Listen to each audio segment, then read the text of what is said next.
Listen, donkey of the day for Wednesday, October 22nd goes to our 45th and 47th president of the United States of America, Donald J. Trump.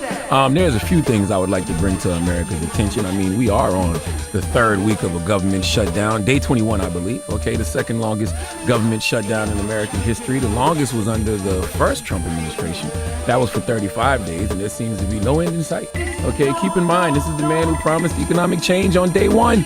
Okay, he said grocery prices, inflation, more money in Americans' pockets on day one. Okay, in January, during his inaugural address, Trump promised to put America first. Okay, and he said he would usher in a new golden age for American families. We are 10 months in, and if you ask me, his policies have made things worse for American families. Are you living your life like it's golden? Huh? Am I making this up?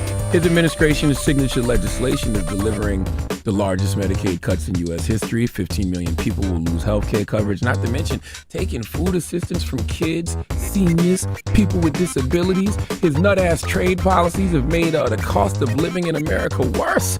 Some studies show a $1,300 tax increase per household this year. And the longer the government shutdown drags on, essential services are stopped, and hundreds of thousands of federal workers aren't making no paper. Okay, no money whatsoever. Oh, and did I tell you that SNAP benefits will also stop because of the government shutdown? 42 million people are at risk of losing their food stamps because of the government shutdown. Why am I telling you all these things? I'm telling you all these things because when President Trump said it was going to be a golden age, he wasn't talking about you, okay? He was talking about the rich, all right? The tax cuts for the rich and bailouts for the rich. First of all, yesterday it was reported that President Trump plans to demand that his Justice Department pay him $230 million over the past investigations into him. I can't make this kind of stuff up. Let's listen.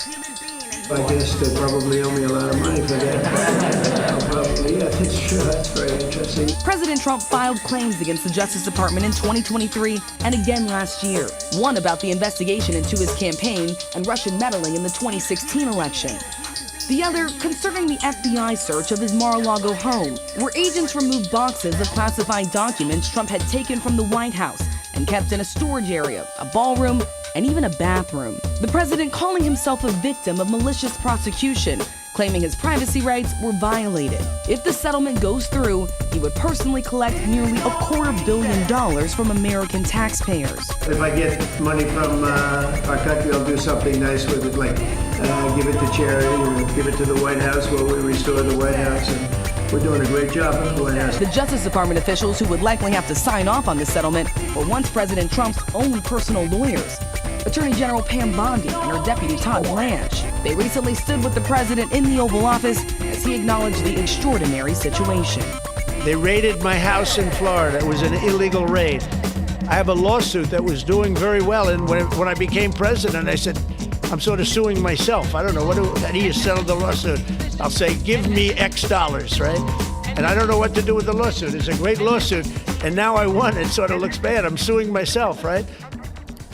And again, David, this is an unprecedented situation that would likely require the DOJ officials who once served as the president's own personal attorneys to sign off on that $230 million payment to the president. Tonight, the Justice Department tells us they will follow the advice and guidance of career ethics officials.